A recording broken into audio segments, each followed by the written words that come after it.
We told everybody that 11 a.m. Mountain Rob Bagg would be joining us live less than 24 hours after he announced his retirement from the CFL. And our viewerships just spiked. And I assume our listeners have too, because they knew that Bagger was coming on. And he joins us this morning on video chat. And I always ask everybody where they are. Good morning, Rob. Where are we catching you today? Where are you at? I actually just, how you doing, Rod? It's good to hear from you, man. Yeah. I just pulled over here. I'm in between running around as I've gotten into this real estate game. I'm sure you've got a few realtor friends and just kind of trolling all over the city. So I just pulled over here, but I'm in Kingston, Ontario, enjoying a beautiful day down here. Well, you are known for your work ethic. You might have to work even harder now. That's what I know about real estate agents, but I also know you're not afraid of hard work. Rob, you announced... Yeah. Go ahead. You announced on Twitter yesterday your announcement of retirement, and I could just feel the emotion in reading your words. You put a lot of thought into that, and this wasn't an easy decision, it seems like to me. Would I have loved to keep playing? Absolutely. I actually just stopped training. Well, I didn't really stop training, but kind of have cut down the amount of time I've spent training just about 3 weeks ago. So, for the last 6 months, I've been working on my real estate license. I finally got that. So now that I have that in hand, it seems like it's the right time to move forward, being that there just weren't the right teams interested in terms of my playing career being continued. So lots to be thankful for. I'm certainly, I enjoyed a heck of a trip when I was out in Saskatchewan, and I've just enjoyed every minute being a part of that program and that province, really. So I guess my time's over there, but it was, like I said, it was a tremendous ride. Well, the funny thing is, Brian Pedersen was on here yesterday. He's sitting there waiting for a contract. You guys, I think, are of similar age, and he called it the shrinking of the middle class. This salary cap has kind of hurt veteran players in both the CFL and the NFL, frankly.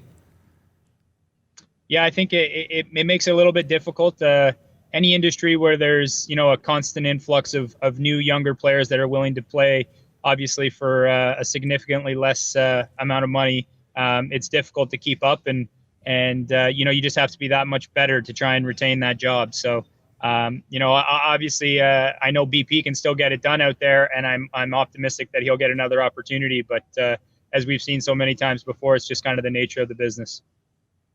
Rob, Marshall Hamilton here.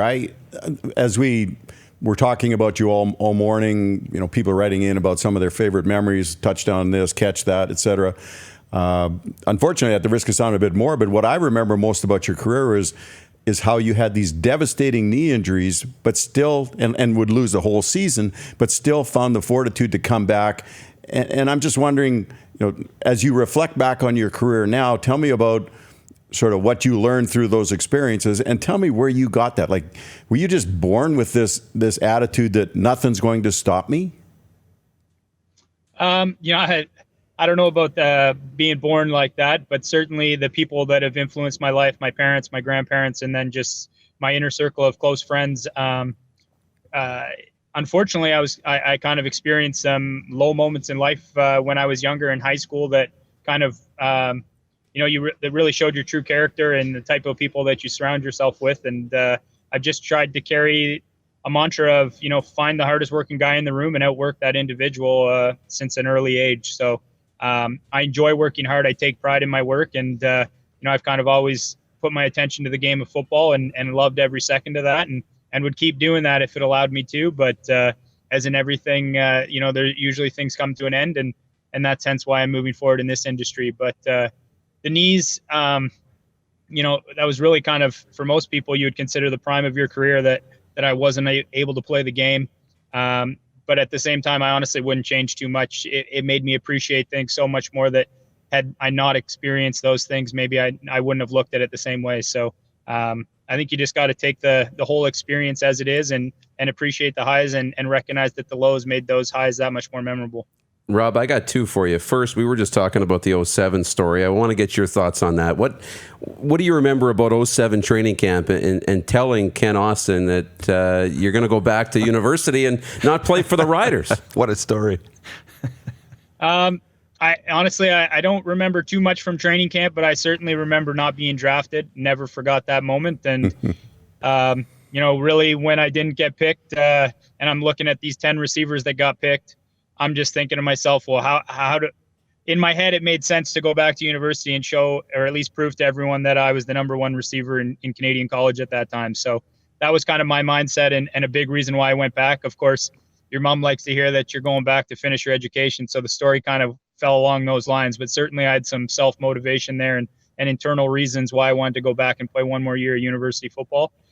That being said, as you grow older, is one of the few things that I probably do regret. I don't think my development as a football player really improved going back to the university level, not compared to what it could have had I stayed around the Saskatchewan Roughriders at that time. And of course, watching them win the Grey Cup that year as well. Those all kind of play into how you reflect on those decisions. But again, it's kind of part of my story now. And just fortunate to get another opportunity the following year and tried to make the most of that. Well, things work out for a reason. I don't want to jump on you here, Marshall, because you got a question. But yeah, watching them win the Grey Cup when you could have been on that team in 2007. So thinking about that, what did it feel like in 2013 when you actually did win one? Because that has to feel extra special. It was, and again, I wouldn't say that it was any more special because of 2007. To me, it was incredibly special for the obvious reasons, it being in front of our home crowd. But more so just the experiences of 2009 and 2010, coming that close with such a great group of guys and having, kind of the core guys still around in 2013, to be able to share that moment with those guys after the defeats that we had experienced earlier in our career. It was just an incredibly validating feeling and certainly one I'll never forget. Rob, I'm going to transition to your post-career, and based on something you said earlier, and I certainly don't want you to out the agent that I'm going to refer to, but have you picked the top agent, the hardest working agent, and said the same thing in that field that you said in the Saskatchewan Roughriders or in the Canadian Football League field, that single him out and say, I'm going to work harder than him and I'm going to be better than him? And have you set a time frame for yourself?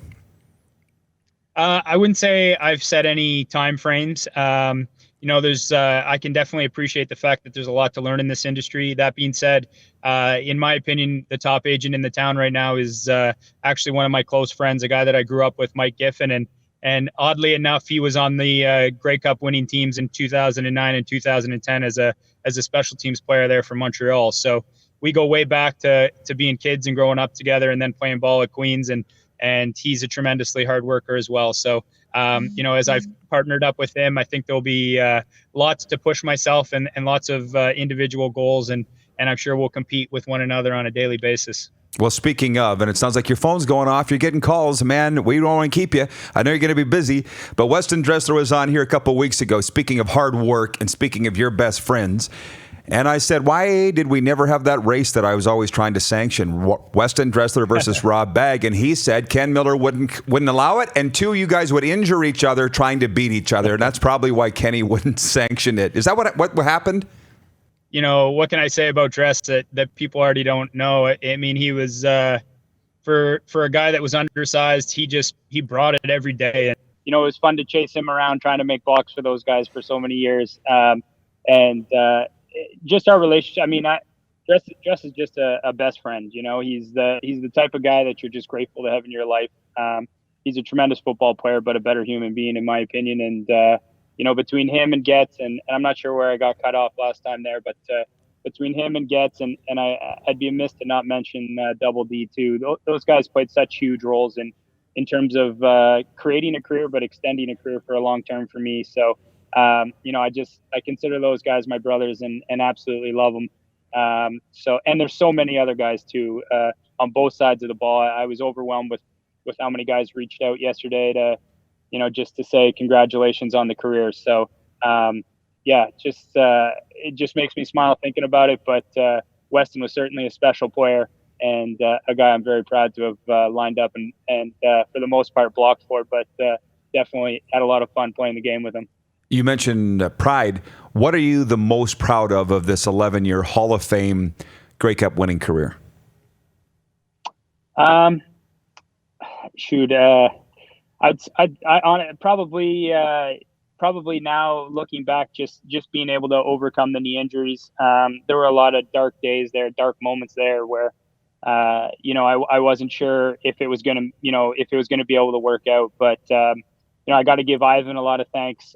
He was there he was there always making sure that I mostly didn't overdo it. Always trying to get back probably faster than maybe I should have. But just so many people were there to support me. My wife, obviously, my parents. Those people were such a big part of overcoming those challenges, and then to be able to get back on the field. And I think that's partly why retirement was kind of bittersweet, is I truthfully felt every year since 2013, I felt better and better and better, just more confident in my legs and everything else that goes along with it. So when you feel like you're physically capable of playing your best football, regardless of how old you are at that moment, I think it makes the hanging them up a little bit harder. But again, too many things to be grateful for to be hung up on the things that didn't work out. Yeah, well, and two last questions. That's kind of related to one. There were teams in the East that wanted you. For trade, I know for a fact, and I don't know if there were free agent offers made when you were up for free agency, but does it nag you at all that you didn't get a chance to play in the East? Personally, I like the fact that your stat line is all Saskatchewan for 11 years. I think that's cool. But do you regret the fact that you never got to play in the East? Absolutely not. They didn't want me when they could have had me, and I'm proud to have played for the only team that gave me a chance. So I got no regrets there. Good stuff. Well, you talk about the knee injury and coming back. You've got so much to offer anybody that's going through that, plus training and everything else. I mean, everybody's going to ask you if you want to coach. Is that going to be part of your future? We'll see. I mean, would I like doing that? Would I enjoy doing that? Absolutely. I'm not sure I have any greater passions in the game of football outside of my family. So, I'm trying to carve out some time to help the local high school that I learned so much from 15 years ago here in town. And one way or another, I'll make sure I'm close to the game. But yeah, I've just been too fortunate to work with too many great guys that pass down skills and knowledge to me that I feel, there's an onus on me to make sure I do that to the next guy coming. So I'll continue to work with the Queens players in the off season and those guys that take it seriously. But yeah, it's tough to let go. And for right now, I feel like a little separation from the game is probably for the best, just to kind of close the book on that and look forward to what else I can accomplish in life. So for now, it's on ice, but who knows what lies down the road. Well, Travis Lulay is doing the exact same thing, and he said the exact same thing on this show. And lastly, you mentioned here that in the prime, you missed some time with your knee injury. But the way I look at it, Rob, is that when you were needed, you were there and you delivered. And I know where you're going through right now is hard, but this is the most lovable era of Rough Rider football in 119 years. And you're one of the biggest reasons why that is. So I hope in time you'll realize it, because I know it's so fresh. But thanks for everything that you've done for this province and this football team. Well, thank you very much. And I guess as last words, just thank you to the entire province. Thank you for taking me in. Saskatchewan's like home to me. Had I known I would have got 10 years out there, I would have moved out there permanently after my first season. It's a great place to live and a better place to play football. So thank you to each and every fan. And I couldn't be more proud to have been a Saskatchewan Rough Rider as long as I was. Thank you, Rob. Good luck. Don't be a stranger. I won't. You guys take care. And go Riders, go. You're watching Rod Pedersen on demand. For more of The Rod Pedersen Show, visit rodpedersen.com or follow Rod Pedersen on social media.